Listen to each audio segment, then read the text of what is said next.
Ah, Jean. Oh, yes, no. One in confidence, eh? What about? Allegations laid. Certain doorsteps, various complaints. What about me? Not specifically, no. Lady members in general. Oh. Apparently, some of them have been standing about provocatively in the lobby. Standing provocatively? Well, some of the older members have become visibly distressed. No, not visibly. More distracted, unable to concentrate on the job in hand. On the job, as it were. Really? You don't say. Oh, I know. It's chauvinistic, it's sexist. It's too bad, but there it is. So, if you could just have a word with the rest of the girls next time you're having a natter in the hairdressers, a bit less leg, bit more hemline. Yes, Norman, the girls here don't have a hairdressers. Of course, I know male MPs do, but women MPs can't even buy a pair of tights in this place. Well, I can't buy a pair of socks, but don't get me complaining about it. I mean, it's the House of Parliament, it's not a boutique. Now, who precisely has been complaining about provocation in the lobby? Well, certain members. On both sides, actually. Well, it's nothing to do with me, Jean. I mean, you come to work in a wetsuit for all I care. I'm just passing on the message. I'm the sewer, I'm not the sewage. Oh, well, I'm sorry, but I don't see my standing in the lobby going about my rightful parliamentary business is inflaming anyone's passions. No, me neither. There we are. So, if you could just tone it down a bit. Tone what down a bit? What exactly does standing provocatively look like? Well, I'm no expert, but I believe they mean bit of this and some of that. And that's provocative? Well, obviously not when I do it. Yeah, well, I should take care not to stand like that then, Norman. I wouldn't want to provoke anyone. Quite. Yes. Well, I'm sorry about that. Before you go, I'd like to complain about male MPs acting suggestively in the corridors, thrusting their pelvises forward as lady members walk by.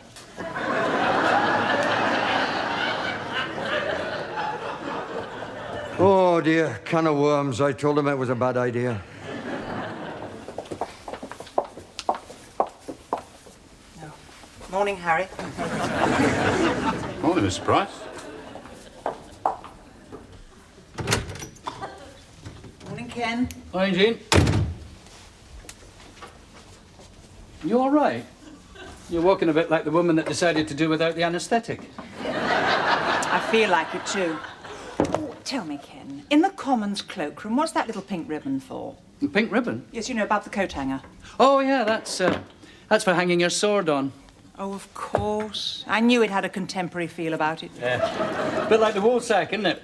What do you mean? No, the woolsack the Chancellor sits on. It was stuffed with wool because at the time, wool was the basis of British prosperity.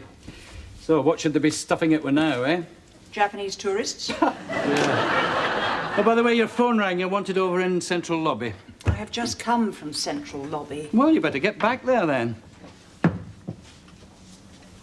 Oh, Jean, hope it gets better. So do I, but somehow I don't think it will. Where are they? Over there. And what do they want to see me about? They're environmentalists. I've got some details here. Oh, so they're Greens? Well, yes, but with a small G. Ah. I mean, I don't think they're Greens politically. I mean, they're not Greens. So what are they politically? I don't know. Probably red. Red Greens? I think so. Or possibly light blue. Can you get blue Greens? Well, you can get green blues. Ah, but they are left of centre. Well, they're certainly left of right. A lot of Greens used to be right of centre, but they went left when they got disenchanted with the right. So they left. Is that right? Yes. Do you want to see them? Are they still here? Sorry? What's it all about? Nuclear and toxic waste. What, in my constituency? Apparently so. Where? Passing through. Okay, I'll see them. Oh, and Tim, Yeah. you won't stand provocatively in the lobby, will you?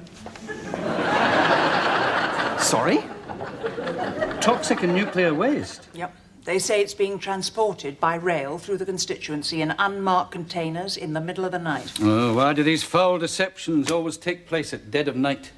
Oh, I suppose it makes it all nice and furtive. Well, do you think it's true? Well, I don't see why they should make it up. I don't see why they shouldn't. What, go to all this trouble? Oh, other people go to more trouble for less fun. There are hoaxers, Jean, whose entire leisure time is devoted to making their MPs look stupid. Not that MPs require any assistance in that direction. But look, they've got photographs. Here. Jean, what is this? Well, it's a photograph of an unmarked railway container at night. Yeah, it's not the sort of evidence to unduly trouble Rumpole of the Bailey. Yes, I know, but I've got to do something about it, haven't I? Why, there's not another election for a couple of years. Just a wee joke. Yes, well, a large mushroom cloud hanging over my constituency won't exactly enhance my reselection prospects. When it comes to mushroom clouds, none of us will have any prospects. And say they're right. And one day there's an accident. These railway lines run within 100 yards of my constituents' houses.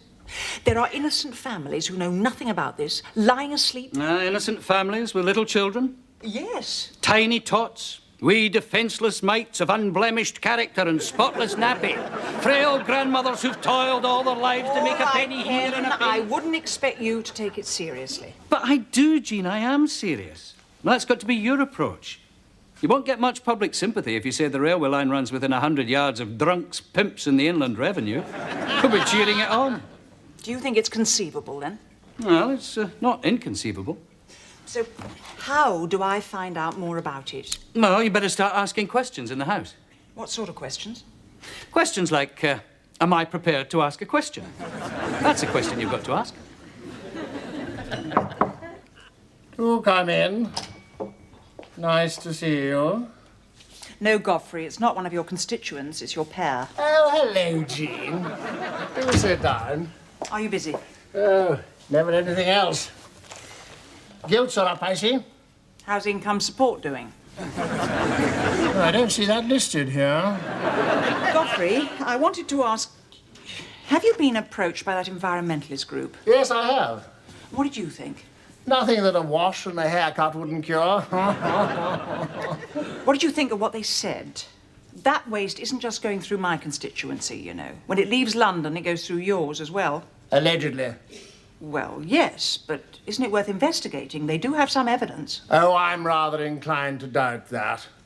No, just sounds to me like scaremongering, politics of panic. Publicity, that's all they're after. Maybe, but if what they're saying is true, it needs publicising, doesn't it? Oh, Jean, that sort of thing just frightens people. Well, they frighten me. Well, look what they're like with their food. A little bit of salmonella in their eggs, which never did anybody any harm, as far as I know. It has killed people, Godfrey. Well, apart from that, a little bit of salmonella in a few eggs, and it's genocide for chickens. No, I'm inclined to wait and see. Wait and see what? Whether eight-legged sheep start hopping up the high street? You have to watch these environmental groups, Jean. They want it both ways. If they want clean power, they have to go nuclear. Nuclear power isn't clean, Godfrey. It's as filthy as old boots. It's just that the dirt's invisible. I mean, what's the point in making new nuclear reactors when we've untapped natural resources? We've hydropower, solar power. Solar power, but the sun is a nuclear reactor. Yes, but it's a little further away than Sellafield, and we don't have to decommission it. Look, if people have toxic waste passing within 30 yards of their homes, they have a right to know. Absolutely yes. But so long as the people in charge know about it, I have every faith in the powers that be. Godfrey, you are the powers that be. Well, there you are, then. So what are you going to do about it? Nothing? Well, I shall certainly be monitoring the situation closely, keeping these matters in the forefront of my mind. I see. Less than nothing. Jane, you haven't been here very long. You know you shouldn't believe everything that you're told. No, Godfrey, I don't. And that's why I intend to start asking questions in the House. Oh, well, that's a harmless occupation, so long as you don't attach any importance to it. Good luck. Thank you, Godfrey. Now, I wonder how my shares in amalgamated uranium are. Yes, this is what we're here for, after all, isn't it? I mean, this is the whole function of an opposition, to ask probing questions. No, it isn't. The whole function of opposition is to get elected next time. Oh, yes. To make the government accountable, that's the function of opposition. By asking questions, that's what I said. Yes, but you have to remember that MPs ask about 50,000 questions a year. Not each. Really? Oh, yes. And why do they ask all these questions? 'Cause they're ignorant? Well, a lot of you are, yes. To obtain information or to press for action. Erskine May. The political Bible. And what is it that you want to do? What? Obtain information or press for action? Yes, well, in a way, both. Ah. So should I ask 2 questions? Well, you may have to. And the rest? What do you mean? Well, just because you ask a minister a question doesn't mean he has to give you an answer. No. And if a minister refuses to answer a question, then it can't be asked again until the next session of Parliament. Even if he does give you an answer, he might not answer the question you've asked. He might answer another question altogether. Yes. A question that he probably wished you'd ask. Because he can give whatever reply he feels is appropriate, no matter how inappropriate that might be. Does that answer your question? Well, yes. And no. Good. I think you're getting the hang of this, eh? And then each day you can ask 2 oral questions, Right. What about the written ones? more or less unlimited. The last MP I worked for, he tabled about 1,000 questions a year. What was he trying to do? Get into the Guinness Book of Questions? I don't know, I didn't ask him. Never mind. Go on. Well, although you can ask 2 oral questions each day, you have to address each question to a different department. But I can ask the same question. Yes, if you phrase it differently, though there's a strong possibility you'll still get the same answer. So what do you suggest? Written or oral? Well, I should say that an oral question is probably best if you're looking to embarrass the government. But of course I am. That's what an opposition is for, to embarrass the government.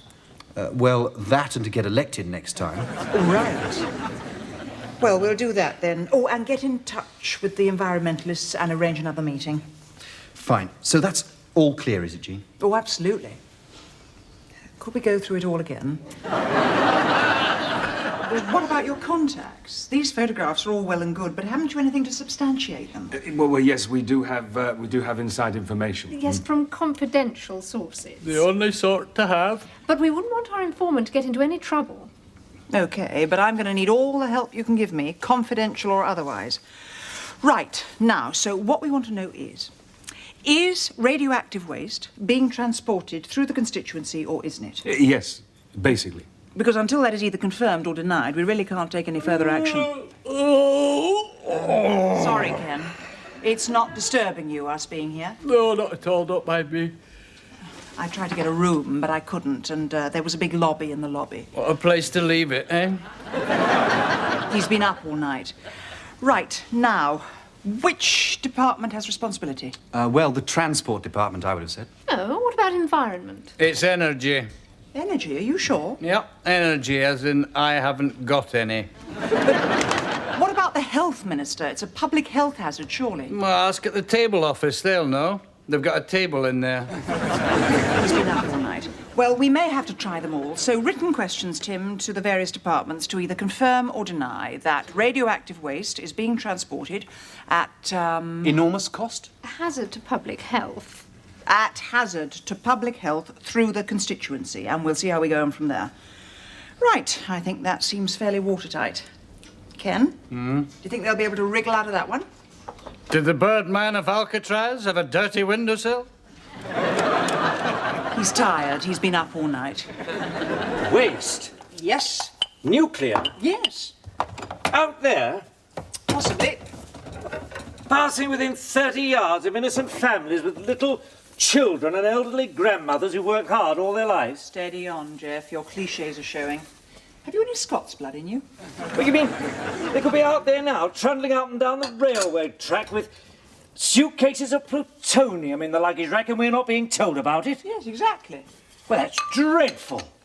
I've half a mind to write to my MP. Yeah. I am your MP. You better get your finger out then, or next time I'll vote for the Greens. Is that the red greens or the green greens? OK, so let's put all the letters together, Tim, and see where we've got. Right. Right, Health Department. Now, what did they say? They say the cost of collating the information you require would be disproportionately high in relation to the benefits accruing. It is therefore with reluctance that they feel unable at this juncture to make a more positive response. And what does that mean? They won't answer the question. All right, Department of Transport. Well, They regret that the information is currently unavailable in the precise form requested. And what does that mean? They won't answer it either. Do you know what upsets me most about all this correspondence, Tim? It's the total waste of trees. Department of Energy. Oh, recycled paper. No, I think someone's just trodden on it, actually. That's a footprint. What do they say? Sorry, can't help you. Haven't got the staff. Well, at least that's honest. Not entirely. It isn't. It's a well-known ploy. If a department doesn't want to answer an embarrassing question, it says it can't afford to do so. But it hasn't actually refused, so you can't complain about it. But my question only needed a yes or no answer. What's expensive about yes or no? Well, it's the very fact that it's so unambiguous. Whereas if they could answer your question without actually giving a definite answer, Yes. well, they'd probably have answered it. Well, I think that's a cheap and shoddy way of evading your responsibilities, and it puts us right back where we started. So what do we do now? Would you like me to write and ask them? I think you can answer that one for yourself. Whatever happened to those little desk signs they used to make that said the buck stops here? The buck kept going, so they stopped making them. I launch my three-pronged attack with a vengeance, and all I end up with is a bent fork. I mean, how do you get a straight answer to a straight question in this place? No, you don't. Civil servants are like crabs. They can only proceed sideways. Yes, well, I am tearing my hair out. Yeah, that's the score, eh? Knowledge is power, ignorance is bliss, but uncertainty is murder. What is that thing? Huh? Oh, Celtic famine relief. There is a canteen over the road. Yes, I know some of the survivors who are still fighting for compensation. There must be another way to find out what I want to know. Oh, try the PM. Try and get one down for Prime Minister's question time. But it's not the Prime Minister's responsibility, is it? Isn't it? Well, how would I phrase the question? Well, you want to know if toxic nuclear waste is being transported through your constituency, right? Right. Now, what you have to do is to ask her what her official engagements are a fortnight on Thursday. Why don't I just ask her where she buys her tights? Oh, no, don't get her started on her favourite subject. Well, you frame the question that way to conceal what you're really after. Then you get a second bite at the apple with your supplementary question, and that's when you nail her. A bit like boxing, really. Sort of get her groggy with a dummy and then put her flat in the canvas with the real question. It's combination punching. So she'll have no idea of what my real question's going to be? No. Then how can she answer it? She won't have the information. Well, she'll have been briefed. Who by? Well, her servants, civil and otherwise. And how will they know what I'm going to ask? Well, they won't, but they'll make an educated guess with your known areas of interest, and then they'll brief her accordingly. So, in other words, I ask her what she's doing on Thursday fortnight in order to catch her unawares with my real question, which she'll have been prepared for by her civil servants, who will have guessed what I'm going to ask anyway. That's it. Wonderful thing, democracy, eh? So I'm finding out. Thank you.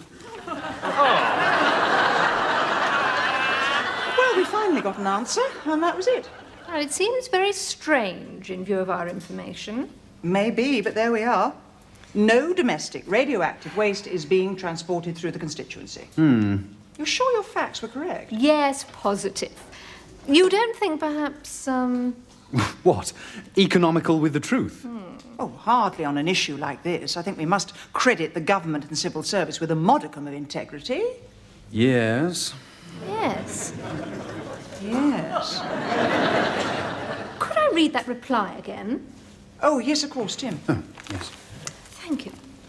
Yes, well, of course, that must be it. What? Well, it's worth trying. If we could just change that one word and ask the question again. Which word? Well, here, where you talk about the transportation of domestic waste, try changing the word domestic to military. Why didn't we think of that? Yes, why? Not in the public interest. Well, I could have told you he'd say that. Yes, as he wouldn't give any information about military waste because it wasn't in the public interest, I asked in that case if he'd care to say what the public interest is. Go on. To which he replied that it would not be in the public interest for the public interest to be defined. Why not? Well, not in the public interest. He said that for him to define the public interest would only put limits on the public interest, and this would not be in the interest of anyone, least of all the public. Well, why bother to ask me anything when you can go and waste your time? Is that clear to you? Yeah, absolutely. I mean, I've only been here 15 years. What could I possibly know? Have you ever ever had the feeling, Ken, that just when you think you've seen the light at the end of the tunnel, it turns out to be an oncoming train?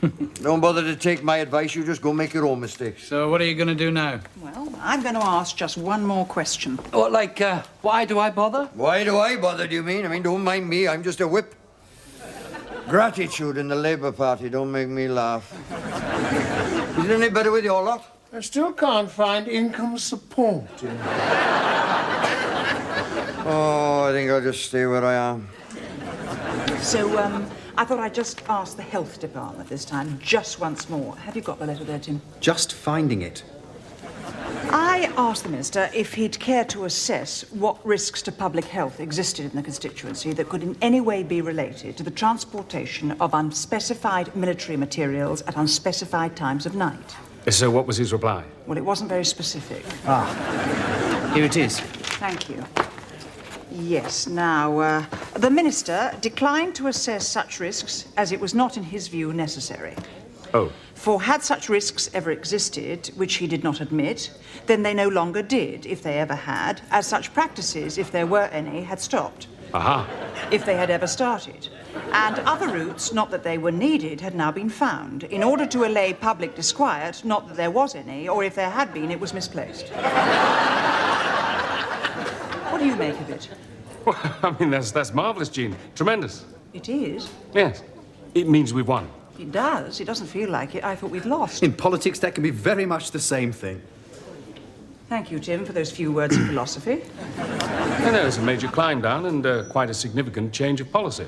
And I thought they just fobbed us off again. No, not if they've changed the routes. We'll just have to find out which new route they've chosen and start all over again. Oh. Yeah, but I'm sure it won't be in your constituency. Oh, good. Yes, well, I'm sure we'll see you again, Jean. Thank you very much for all your hard work. Bye. Bye. Bye. Bye. Sort of professional nuisance, really, Tim. A bit like you. Handled that rather well, I thought, though. Actually.